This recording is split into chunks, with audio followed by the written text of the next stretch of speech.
Já que o senhor falou do Papa e o senhor é ligado aí à Igreja Católica, o que o senhor espera agora do Papa Francisco?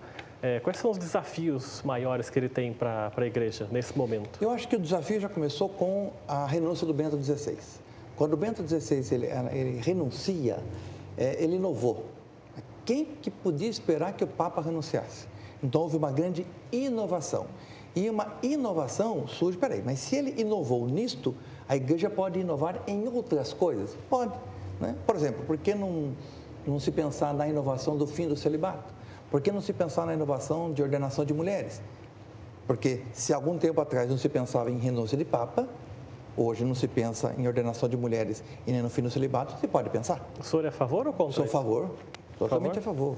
Para mim, o celibato tem que ser opcional e a ordenação de mulheres não há motivo, na minha opinião, de não ordená-las. Né? Quer dizer, a gente fica falando que as mulheres têm direito a tudo, mas, no entanto, não tinha uma mulher no conclave. Né? Só homens. Então, aliás, a Igreja que defende a vida e ela é contra o aborto, e eu também sou contra o aborto, tem muito mais propriedade se nós tivéssemos sacerdotisas falando contra o aborto do que só os padres. Porque o que o movimento, às vezes, pró-aborto combate? Vocês são contra o aborto porque vocês são tudo homens. Você não sabe o que a gente vive. A hora que você coloca mulheres para falar disso, acho que a discussão entra num outro nível. Né? Eu sou contra o aborto, porém, eu sou contra criminalizar as mulheres que fazem aborto. Porque muitas das vezes as mulheres vão por N motivos. Então, eu acho que esse assunto tem que ser tratado de maneira muito madura.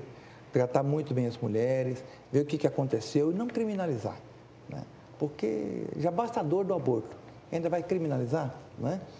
Mas, então, eu sou a favor aí dessas mudanças da Igreja. E o Francisco, agora eleito Papa da América Latina, jesuíta, né? O que eu espero? Eu espero que a Igreja entre cada vez mais no eixo da função que ela tem que exercer. Tem uma discussão se tem que ser progressista, conservação, tradicionalista. Olha, tem que ser do Evangelho. O que o Evangelho de Jesus fala? É o pobre, o excluído e a justiça social. Se a Igreja conseguir colocar o foco no pobre, no excluído, e a favor da justiça, meu amigo, valeu. Né? Eu acho que essa é a grande tarefa do Francisco, né, que é o nosso Papa, né? Nem sei como é que fala Dom Francisco, que isso ainda não pegou. Eu sei que não é Francisco I. Não, só Francisco. Porque só pode falar se amanhã depois tiver Francisco II, né? Mas a expectativa é boa, de que a gente vai ter que esperar pelo menos 1 ano, 2 anos, para ver se ele consegue colocar a Igreja mais voltada para esse eixo do Evangelho. Eu acho que é fundamental não haver contradição entre a prática da Igreja e aquilo que está no Evangelho. Vamos voltar então para a sua época como prefeito aqui em Jacareí. Logo quando o senhor entrou em 2001, qual era o maior desafio a ser enfrentado pela prefeitura? O senhor teve receio de alguma coisa? O que o senhor lembra desse período? Falar que é o maior desafio é difícil, porque tudo era desafio, né? A cidade, de fato, estava em situação muito difícil. O maior desafio talvez fosse assim, tentar dar resposta ao povo que nos elegeu dentro do tempo que nós tínhamos. Nós somos eleitos para um mandato de 4 anos. E é pouco tempo, eu achava que era muito, mas você percebe que é pouco tempo, e o povo votou para uma mudança. Então a expectativa era muito alta, com a capacidade de investimento baixa e o tempo curto. Esse é o desafio. Né? Então nós trabalhamos muito, cedo, à tarde, à noite, na semana, domingo, para poder vencer esse desafio. Felizmente, nós conseguimos a reeleição. Quero agradecer à população de Jacareí sempre pela reeleição, porque o segundo mandato, aí a gente teve 4 anos reais, porque já conhecia a máquina, já tinha arrumado a prefeitura, então nós entramos com planejamento. Né? Então eu agradeço muito a Deus e à população de Jacareí pelo segundo mandato.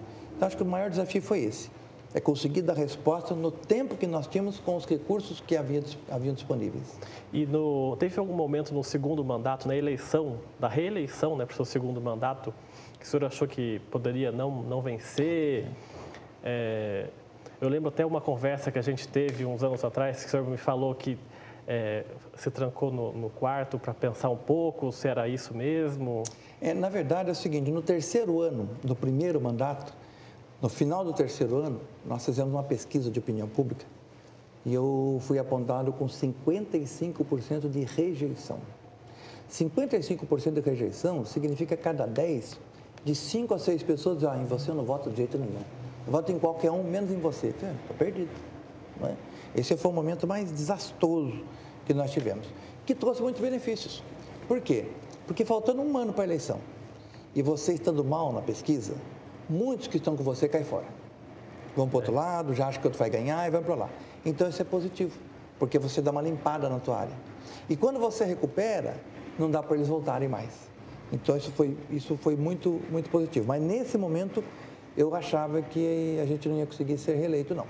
Daí, como você lembrou, eu parei um pouco, fui refletir um pouco e fui falar assim, eu pedi a Deus mesmo para ser reeleito.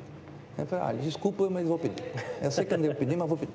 Porque eu queria tanto ser reeleito para poder, no segundo mandato, fazer aquilo que não me houve tempo, né? E, felizmente, isso foi possível. Agradeço a Deus também. E qual é o papel para o senhor da oposição? A oposição tem que ter um papel mais firme, tem que criticar mesmo, abusar das críticas. Qual que é o papel, na sua opinião, da oposição? A oposição tem que existir pelo seguinte motivo. Nenhum prefeito é eleito com 100% dos votos, né?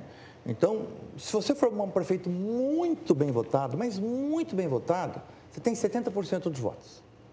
Tá, mas só que na hora que você vai governar para 100%. E os outros 30% que não votou em você? Quem vai representar o papel desses 30% que não votou em você? A oposição. Então, qual que é o papel da oposição? Representar o percentual de pessoas que não votou no prefeito e que, em tese, representam um outro projeto político e que deve se contrapor ao do prefeito. Porque daí o prefeito ele ir alinhando a gestão dele para tentar atender a todos, tentar atender a 100%. E sempre ficar em discussão 2 projetos políticos, no mínimo, né, para a cidade. Para que se amanhã depois a cidade achar que esse projeto não é mais válido, ela vote em outro projeto. Então, a oposição nesse sentido ela é altamente salutar. O que não dá, o que não é possível, é às vezes você ter uma oposição que torce para as coisas darem erradas, na expectativa de que, dando errado, amanhã ele possa ganhar uma eleição. Isso é pensar pequeno. Isso é pensar pequeno, né? Eu lembro quando a Santa Casa pegou fogo, e aí eu saí do gabinete e fui lá. Fui lá e saí de lá 10 da noite. Eu não sou bombeiro, não podia ficar lá apagando incêndio, mas eu queria ficar pelo menos com o pessoal que estava sofrendo. E eu vi vereador que estava lá quase que sorrindo pelo desastre que estava acontecendo. Isso daí, para mim, é ato de pequenez, sabe? Eu acho que, em momentos difíceis, você tem que estar junto. Porque a oposição, ela tem que ajudar a dar certo aquilo que é bom para a cidade. E ela tem que fazer o debate naquilo que ela pensa diferentemente daquilo que é o prefeito em exercício. Esse é o papel da oposição. E o Marco Aurélio de Souza, vereador, de oposição ao governo do Telmo e depois ao governo do Benedito Sérgio Lencioni, como é que foi o comportamento? Eu tentei fazer esta oposição, né?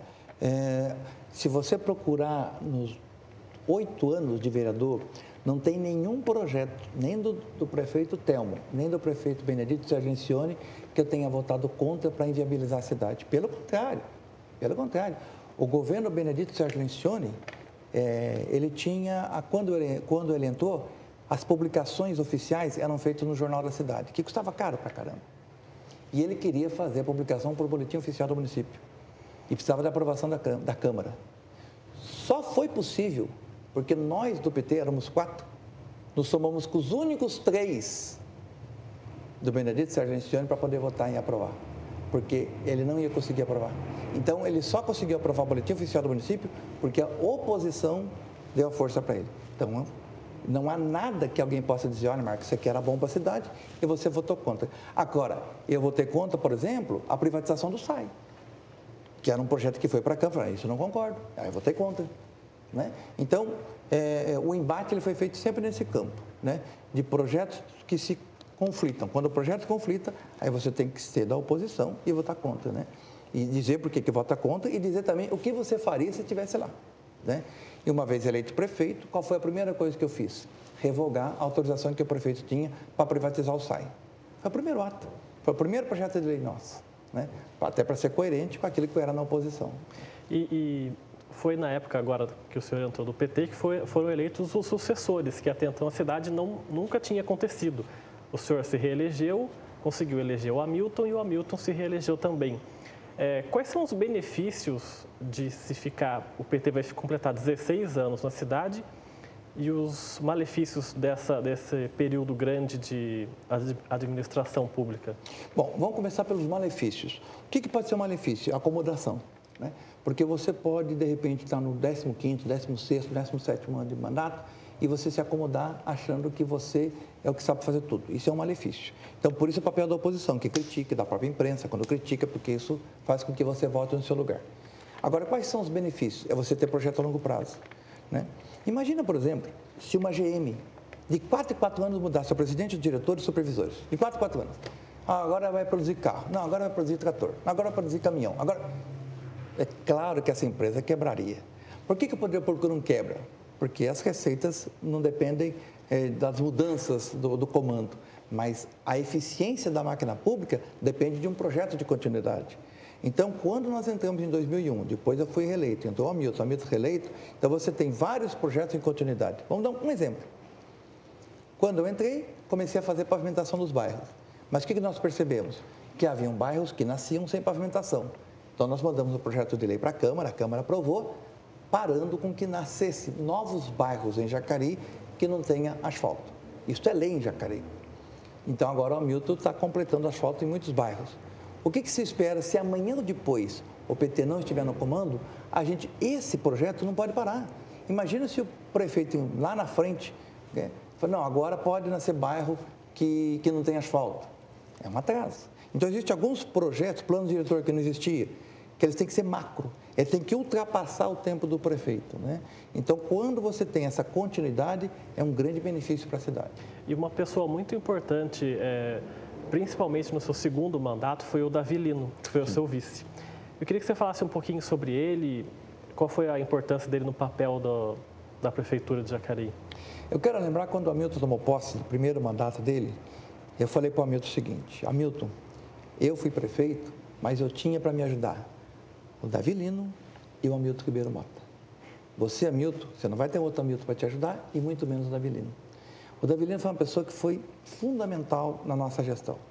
Ele tinha uma experiência muito grande, uma pessoa que já tinha acompanhado governos anteriores, conhecia muito bem a máquina pública, conhecia o que já tinha sido feito, o que não deu certo e o que podia dar certo. Então e outra, o Davi Lino, quanto vice-prefeito, foi uma das pessoas assim que eu gostava muito de elogiar em público, porque eu, como participei de muitos congressos de prefeitos, Rodrigo, às vezes você fica lá, o prefeito preocupado, eu preciso ir embora logo porque meu vice-prefeito está lá. Mas por quê? Ih, rapaz, lá você tomar cuidado, quando você viu o vice-prefeito já está sentado na sua cadeira. Aqui em Jacareí eu nunca tive esse problema. Nem com a Maria Cristina, que foi minha vice no primeiro mandato, e muito menos com o Davi Lino, né? E o Davi Lino sempre fez as políticas de maneira muito transparente, né? Ele conversava com os vereadores para poder aprovar nossos projetos. E então a gente tem uma lembrança assim, altamente positiva. Eu sou eternamente grato à pessoa do Davi Lino, porque ele me ensinou muita coisa no campo da política e com humildade. Porque ele sabendo muito, mas vendo que eu era o prefeito, ele nunca se sobrepôs. Nunca. Sabe? Mesmo nas minhas ausências, por uma viagem, por férias, e que ele era prefeito, para fazer alguma coisa de uma mudança substancial, ele me ligava. Um grande respeito. Ele seria o candidato na sua sucessão do segundo mandato? Porque já havia uma conversa disso. Ele seria mesmo o candidato ou não? E o PT aprovou internamente uma coisa que eu achei fantástica. E eu votei favorável. No PT, o máximo que uma pessoa pode ter, de agora em diante, são 3 mandatos parlamentares.